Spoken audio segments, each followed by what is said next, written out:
నమస్తే, నేను మీ అశ్విని కుమార్. మొత్తానికి లోక్సభ ఎన్నికలకు సంబంధించి నోటిఫికేషన్ వచ్చేసింది. తెలంగాణ మే 13వ తారీఖు లోక్సభ ఎన్నికలు జరగబోతున్నాయి తెలంగాణ రాష్ట్రంలో. అయితే ఈ లోపలే చాలా రాజకీయ సమీకరణలు కూడా మారుతున్నాయి. ఒక పక్క ప్రవీణ్ కుమార్ బీఎస్పీకి రాజీనామా చేశారు, ఆయన బీఆర్ఎస్లో చేరబోతున్నారు. అట్లాగే ఎమ్మెల్సీ కవిత ఢిల్లీ లిక్కర్ పాలసీ కేసుకి సంబంధించి ఆవిడ్ని కూడా అరెస్ట్ చేశారు. అట్లాగే ఈడీ అరెస్ట్ చేసింది. ఈడీ కస్టడీకి కూడా వారం రోజులు ఈడీ కస్టడీలో ఉండబోతున్నారు. ఈ లోపల ఏం జరుగుతాయి, ఏం మార్పులు వస్తాయి అనేది కూడా మనం చూడాలి. ఇంకో పక్క ప్రధానమంత్రి నరేంద్ర మోడీ 2 రోజులు తెలంగాణలో పర్యటన, అట్లాగే మల్కాజ్గిరి రోడ్ షో నిర్వహించారు. మంచి భారీ స్పందన వచ్చింది. అట్లాగే నాగర్ కర్నూలులో కూడా ఒక భారీ బహిరంగ సభ జరిగింది. కాంగ్రెస్ పార్టీ ఇంకా బహిరంగ సభలు మొదలు పెట్టబోతోంది. వీటన్నిటి మధ్యలో కూడా మళ్ళీ ఒక తాజా సర్వే అంటూ ఒకటి వచ్చింది తెలంగాణ లోక్సభకి సంబంధించి. దీనిలో అంతా శాంపిల్స్ అంతా కూడా ప్రతి నియోజకవర్గంలో 2% ఓట్లు 2% తీసుకున్నారు.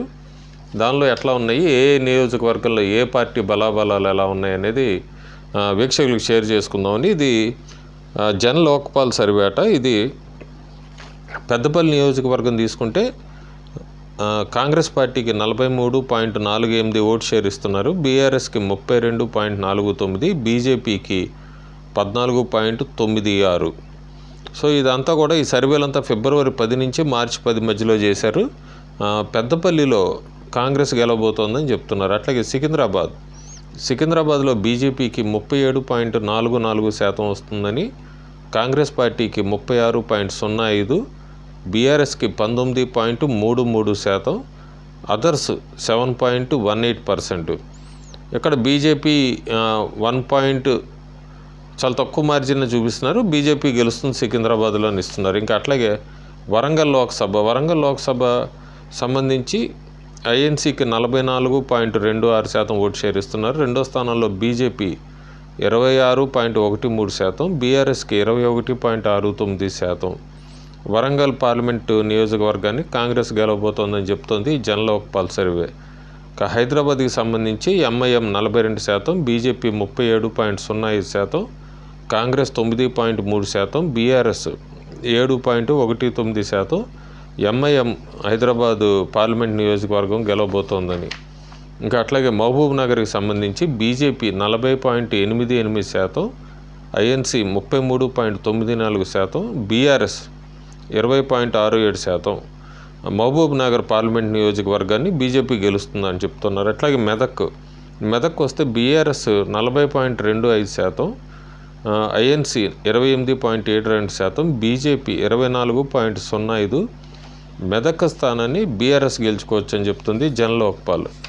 Nizamabad BJP 35.7%, INC 31.05%, BRS 28.79%. Nizamabad BJP గెలుచుకుంటుందని. అట్లాగే చేవెళ్లలో BJP 32.74%, BRS 30.5%, Congress 29.5%, others 7.25%. Chevella parliament నియోజకవర్గం బీజేపీ గెలుస్తుందని. ఇంకా మహబూబాబాద్ కాంగ్రెస్ 50.71%, బీఆర్ఎస్ 33.07, బీజేపీ 6.34. ఈ మహబూబాబాద్లో కూడా మార్చి 10th దాకా, అంటే అప్పటికి ఈ సీతారాం నాయక్ వీళ్ళందరూ జాయిన్ అయినప్పుడు చేసినట్టుగా లేదు. ఇది ఏదైనా కూడా మహబూబాబాద్ కాంగ్రెస్ గెలుచుకుంటుందని చెప్తున్నారు. ఇంకా ఖమ్మంలో ఐఎన్సీ 49.43%, బీఆర్ఎస్ 36.8%, బీజేపీ 4.05%.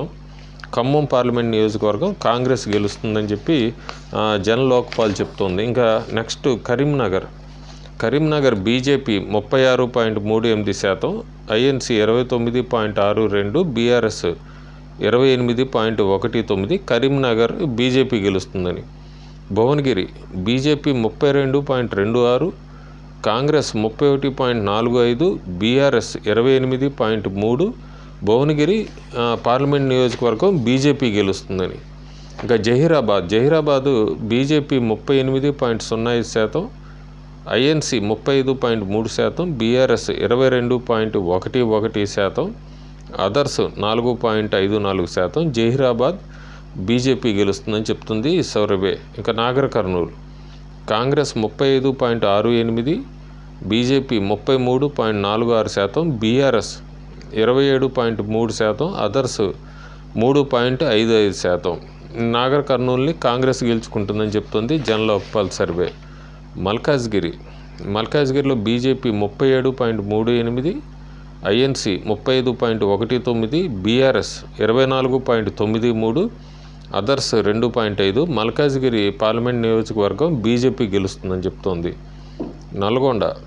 నల్గొండలో INC 43.04, BRS 33.12, BJP 15.09, others 8.75. Nalgonda Congress గెలుచుకుంటుందని చెప్తున్నారు. ఇక అట్లాగే ఆదిలాబాద్లో అయితే బీజేపీ 45.29%, ఐఎన్సీ 34.6%, బీఆర్ఎస్ 14.48%, అదర్స్ 5.6%. ఆదిలాబాద్ని బీజేపీ గెలుచుకుంటుందని. సో టోటల్గా చూస్తే బీజేపీకి 9 నుంచి 10 స్థానాలు వస్తున్నాయి, కాంగ్రెస్కి 6 నుంచి 7 స్థానాలు వస్తున్నాయి, బీఆర్ఎస్కి 0 to 1 వస్తుంది, ఎంఐఎంకి 0 to 1 వస్తుంది.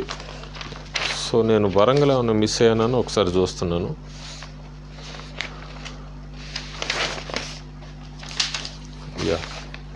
సో వరంగల్ సో ఇది జన్లోక్పాల్ చెప్తుంది. ఇదంతా కూడా మార్చి 10th దాకా చేశారు. మార్చి 10th తర్వాత కూడా ఈ వారం రోజుల్లో చాలా మార్పులు వచ్చినాయి. చాలామంది బీఆర్ఎస్లో చేరారు, కాంగ్రెస్లో చేరారు. గ్రేటర్ హైదరాబాద్లో కూడా చాలామంది బీఆర్ఎస్ ఎమ్మెల్యేలు కాంగ్రెస్ తీర్థం పుచ్చుకొని ఉన్నారు. అట్లాగే బీజేపీలో కూడా చాలా చోట్ల అసమ్మతి ఇంకా నడుస్తూనే ఉంది. బీఆర్ఎస్ నుంచి వచ్చిన వాళ్ళకి ఆఖరి నిమిషంలో సీట్లు ఇచ్చారనేది. జితేందర్ రెడ్డి కూడా మాజీ ఎంపీ, ఆయన కాంగ్రెస్లో చేరారు. సో ఈ మార్పులు చేర్పులు ఎలా ఉంటాయనే చూడాలి. అయితే ఇది ఫిబ్రవరి నుంచి మార్చి 10 దాకా చేసిన సర్వే. ఈ సర్వే ప్రకారం బీజేపీకి 9 నుంచి 10 స్థానాలు ఇస్తోంది జన్లోక్పాల్ సర్వే. Thank you.